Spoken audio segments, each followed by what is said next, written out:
Jacob and Joseph. Now Jacob lived in the land where his father had been a stranger, the land of Canaan.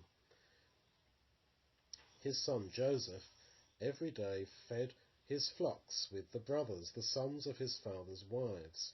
But Joseph brought an evil report to his father about his brothers. Jacob loved Joseph more than all his sons because he was the son of his old age, and he therefore made for him a coat of many colours. Now, this was not a great idea. Although we know that Jacob will be in the kingdom, doesn't mean that he was always wise, and we've got to learn from his mistakes. When his brothers saw that their father loved Joseph more than all his brothers, they hated him and couldn't speak well to him. Then Joseph dreamed a dream and told it to his brothers, and they hated him all the more. He said to them, "Listen now, this dream which I have dreamed. We were in the field binding sheaves, and my sheaf arose and stood upright, and your sheaves stood around my sheaf and bowed down to my sheaf." His brothers said to him, "Would you indeed be king over us? Will you really rule over us?" They hated him all the more because of his dreams and because of his words. He dreamed another dream, and he must have thought, "Oh no, I can't tell my brothers this dream." Like we might sometimes feel, "Oh, I can't speak up for God and his word." But he had this dream, and he told it to them. He said, "I've dreamed another dream. The sun, moon, and 11 stars bowed down to me." Now,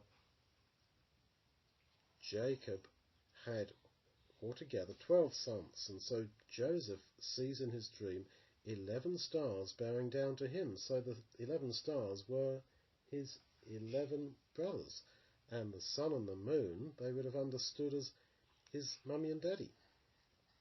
He told the dream to his father, and his father rebuked him, saying, "What is this that you've dreamed? Shall your mother and I and your brothers really bow ourselves on the earth before you?"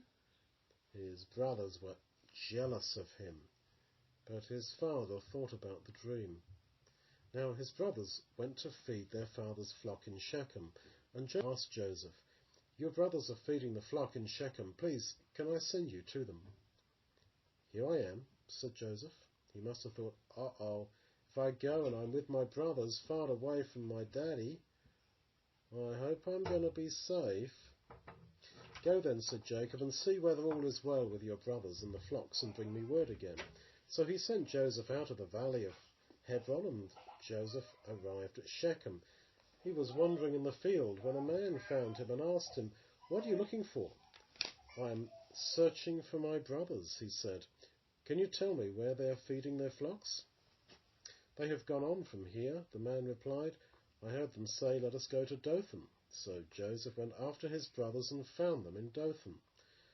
When his brothers saw him from far away, before he came close to them, they made an evil plan against him and decided to kill him. They said one to another, "Behold, this dreamer comes.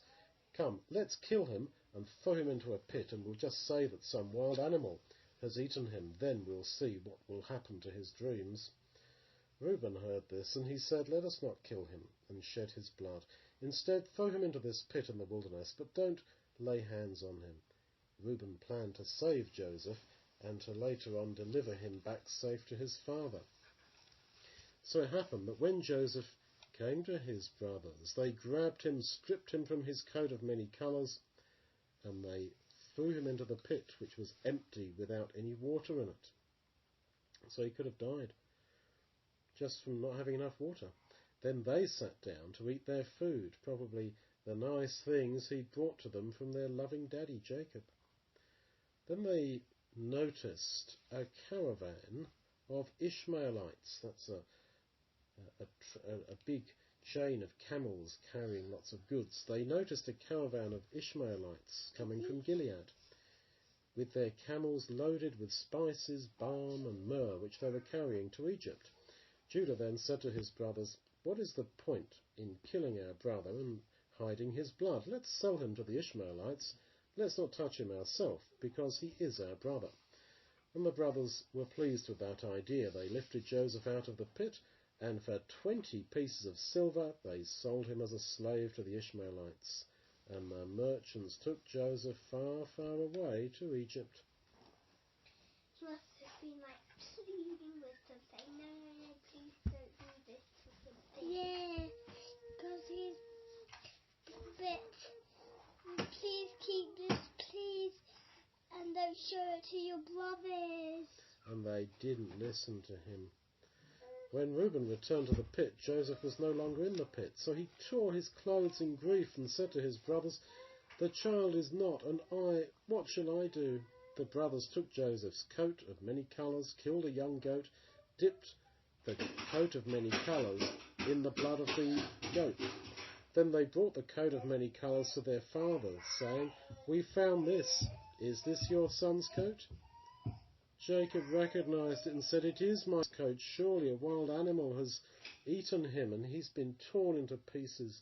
Jacob tore his clothes in grief and put on sackcloth and mourned for Joseph for a long time. All his sons and daughters tried to comfort him, but he refused to be comforted and said, I will go down to the grave mourning for my son. Thus Jacob wept for Joseph. What an awful thing to do, to lie to their own father about what they